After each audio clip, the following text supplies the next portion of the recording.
चा मुद्दा आणि याच संदर्भामध्ये अधिक चर्चा करण्यासाठी आपल्या सोबत यावेळेला जोडले गेलेले आहेत उद्धव बाळासाहेब ठाकरेंच्या शिवसेनेचे प्रवक्ते किशोर तिवारी आपल्या सोबत आहेत। त्याचबरोबर शिवसेनेचे अरुण सावंतही आपल्या सोबत या चर्चा सत्रामध्ये जोडले गेलेले आहेत। सुरुवात अर्थातच मला यावेळेला करावीशी वाटते ती म्हणजे किशोर तिवारी यांच्यापासून। किशोरजी, राजन साळवींची सोड चिठ्ठी या निमित्तानं कुठेतरी राज्यामध्ये ऑपरेशन टायगरची सुरुवात झाली असं समजायचं का? नाही नाही, काय असते की विजयाचे मानकरी सगळे असतात बरं, आणि पराजय हा अनाथ असतो। त्याच्यात काय झालं तुम्हाला सांगतो की जरा उद्धवजीच्या आजूबाजूची जी मंडळी आहे त्या मंडळीने पक्ष हस्तगत केला। त्याच्या म्हणजे विनायक राऊत, संजय राऊत झाले, अरविंद सावंत, सुषमा अंधारे झाल्यात। बरं, आणि हे सगळे लोक जे अरे थोडं थांबा ना, थोडं थांबा। मी शिवसेनेमध्ये आहे हो, मी काय केलं तुमच्या पक्षाला? अरे नाही नाही, अरविंद सावंत म्हटलं मी। आमचे जे संपर्क प्रमुख आहे या लोकांनी तिकीट विकल्या असाही आरोप होता। नंतर आपल्याच उमेदवाराला पाडलं असं होतं। तर राजन साळवी हे एक लोकनेते आहेत तिथले आणि एक बहुती म्हणजे संघर्षाच्या काळी उद्धवजी सोबत राहिलेला माणूस। आणि जेव्हा तो निवडणुकीत पडला तर त्याला वेदना झाल्या। त्यांनी विनायक राऊत हे स्वतःही पडलेले आहेत तसे म्हणा, परंतु विनायक राऊत यांच्यावर ते खापर फोडलं। पण ते आता खापर फोडल्यानंतर असं उद्धवजी काय करतील का? त्यांच्या जवळची जी एक चांडाळ चौकडी आहे ती सगळी काढून फेकतील तर त्यांची संघटनेत जवळचे लोक कमी होतील। तर उद्धवजी सुद्धा त्याला मनस्थितीत नाही सध्या।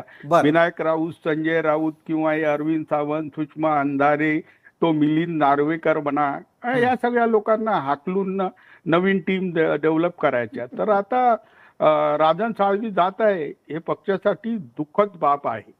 मात्र त्यांनी गद्दाराची फौज जॉईन करू नये, शिवसेनेमध्ये जाऊ नये। कारण शिवसेना एकनाथ शिंदेची जी आहे ती ही अमित शहाची गुलाम सेना आहे आणि ऐका, जे खुद्दार होते ते निघाले तिकडून, जे खुद्दार होते ते उभाटामधून निघाले आणि जे गद्दार आहेत तेवढेच उरलेले आहेत, हे लक्षात ठेवायचं आपण।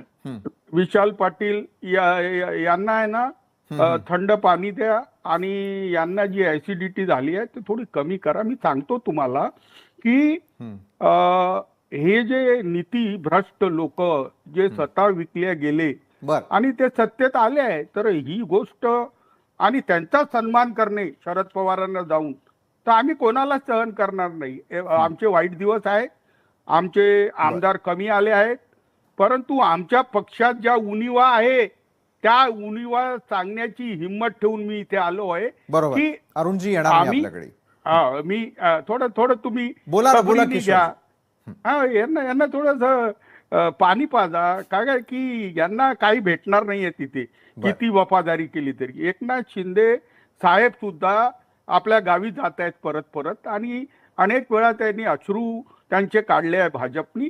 मात्र एकनाथ शिंदे यांनी उद्धवजींचा विश्वास तोडला आणि पक्ष फोडला आणि तो कट रचून देवेंद्र फडणवीस सोबत। आणि हे दुःख आम्हाला असताना शरद पवार जाऊन त्यांचा सन्मान करतात आणि त्यांनी विकास केलं, हे केलं, ते केलं। तर मी राजन साळवींना सांगेल की स्वतःची एक काहीतरी संघटना काढा आणि संघर्ष करा आणि वाट पहा। चोरांच्या पाठीमागे लावून स्वतःची नीतिमत्ता भ्रष्ट करू नका। हे लुटारू लोक आहेत, अडाणीचे गुलाम आहेत, महाराष्ट्र विकायला निघाले आहेत। किती मोठ्या प्रमाणात भ्रष्टाचार होतो तुम्हाला माहित नाही। मी जवळून पाहिलंय, 10 वर्ष सरकारमध्ये होतं। अरे भाजपचे लोक किती भ्रष्ट आहेत हे राजन साळवीला कोण सांगेल? तिथे काही मिळणार नाही। परंतु आता इथे विनायक राऊत आहे तर तिकडे अमित शहाची फौज आहे। आता विनायक राऊत मुळे इतका प्रताडित झाला की तो पक्ष सोडून चालला। यावर पक्षाने गंभीरपणे विचार करावा। पण राजन साळवी सारखा प्रामाणिक तगडा कार्यकर्ता आमच्यामधून जाणे याच्यावर गंभीरपणे चिंतन होत नसेल तर उबाटामध्ये दररोज 1-2 लोक चालले जात आहेत ना। बरोबर आहे, सूचक इशारा आपण किशोर तिवारीजी देताना दिसताय। मला प्रश्न आहे की वारंवार होणारी मालमत्तेची चौकशी आणि अंतर्गत राजकारणाला कंटाळून निर्णयाप्रत राजन साळवी येण्या इतपत नेमकं काय घडलं होतं? अरे ते ईडीच्या नोटिसेस होत्या, सीबीआयच्या इन्क्वायरी आहेत आणि खूप त्रास होतो जेलात जाणं. आणि परिवाराचे लोक म्हणतात की, आणि इतकं काय तुम्ही पहा ना, शेवटी जो उभा राहिला होता आमचा, तो 10 मतांनी पडला, त्यांनी सुद्धा म्हटलं होतं. आणि सगळे घरचे लोक आमचे गेले.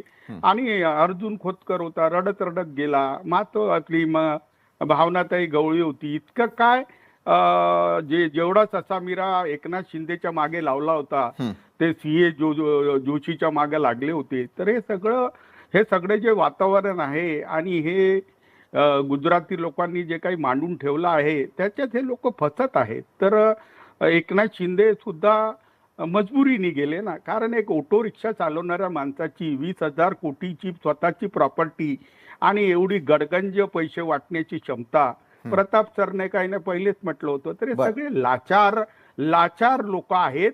आणि यांना नीतिमान विकास पुरुष म्हणून सन्मानित करणारे शरद पवार हे दुर्भाग्यपूर्ण करतील असं आम्हाला वाटत नव्हतं, म्हणून आम्ही नाराजी व्यक्त केली आहे. काय त्याला बरं किशोरजी, तुम्ही म्हणताय की लाचारी होती यांच्या समोर म्हणूनच त्यांनी वेगळं होण्याचा निर्णय घेतला. स्वागत करताय, मात्र हे स्वागत करण्यासाठी नेमकं राजन साळवींना काय दिलं जाणार आहे? किशोर तिवारीजी, विधान परिषदेवरती संधी किंवा आणखी काही कारण आहेत या पक्ष प्रवेशाची?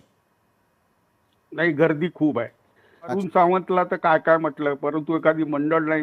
यांना गरम पाणी द्या. मी सांगतो तुम्हाला, माझं भाजपमध्ये जमलं नाही. माझी जात नाही, माझी भाषा नाही, आणि जातीचं राजकारण आहे. आणि हे सगळं प्रकार जो आहे की माझ्यापाशी पैसे नाहीत आणि आता निवडणूक लढायच्या, हजारो कोटी रुपये त्याच्यात टाकायचे, तर मला काही मिळणार नाही आणि मी त्याच्यासाठी सत्तेत नाहीये, समाजसेवेत राहीन. पण राजन साळवी साहेबांनी समाजात खूप काम करण्याची स्कोप आहे. आणि आज कोकणात लोकप्रतिनिधी इतके नालायक निवडून आले आहे की तिथे स्पेस आहे काम करायची. त्यांनी लाचार लोकांच्या गोटात जाऊ नये. इथं काहीच मिळणार नाही. अरुणजी, सत्य बोलू नका असं बोलता तुम्ही, मला किती वाईट वाटते. सत्य बोला, परंतु अपशब्द बोलू नका. आम्हाला तुमच्याबद्दल आदर आहे. एक मिनिट अरुणजी, जे काही मन दुखावली असतील तर माफी मागत सांगतो की 1 कोटी जे मतदार 4 वाजल्यानंतर तुम्ही वाढवले आहेत, त्याच्या भरोशावर तुम्ही याला लोकांचा निर्णय म्हणता. अरुणजी, आपण किशोरजींचं ऐकूयात. अरे अरुणजी, इतके विचलित काय होता? विरोधी पक्षाचा प्रवक्ता आहे, बोलणारच. याच्यापेक्षा कठोर आणि वचन तुम्हाला ऐकावे लागतील. तुम्ही आता लाडकी बहीण, अर्ध्या बहिणी तुम्ही बंद करत आहात. तुम्हाला मी सांगतो, लाडकी बहीण योजना बंद होत नाहीये, खोटं आहे. अरे लाडकी बहीण योजना बोलू बंद होत नाहीये. अरे बोलू देत नाही बाबा. पैसे नाही तिजोरीत आणि कुठून चालू राहील? कोणत्याही सरकारी योजनेसाठी पैसा नाही, पगारासाठी पैसा नाही. एवढं मिसमॅनेज राजकारण झालं आहे. किशोरजी, हे तुम्ही न्याय करत आहात, नाहीतर इंग्रजी आणि हिंदी मॅडम वाले तर बिलकुल ऐकत नाही. आपला ऐकणार आहे, मराठी माध्यम आहोत आपण. एक सांगतो मी तुम्हाला, एकनाथ शिंदे सारखा एकदम कट्टर कार्यकर्ता जेव्हा सोडून गेला, ते त्याचं दुःख आम्हाला खूप झालं. नंतर खूप जवळचे लोक निघून गेले. पण आता राजन साळवी साहेबांनी विनायक राऊताच्या त्रागापोटी सोडला आहे. तर उद्धवजींनी हा त्रागा दूर करावा. पुष्कळ लोकांच्या वेदना आहेत की संवाद विहीनता आली आहे. आणि हे जे चांडाळ चौकडीचे लोक आहे, या लोकांनी पक्षाचं फार नुकसान केलं असं अनेकांना वाटतं. तर माझा निरोप उद्धवजींना राहील, मातोश्री वजली ही गर्दी जी सकाळपासून 6 वाजल्यापासून जमा होऊन जातात आणि रात्री 12 वाजेपर्यंत राहतात, त्या लोकांना सांगायचं की बाबा आता तुम्ही विश्राम करा.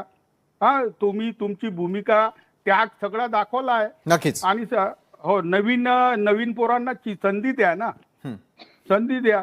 नक्कीच. धन्यवाद अरुणजी आणि किशोरजी, आपण आमच्या बरोबर या चर्चेमध्ये सामील झालात त्यासाठी.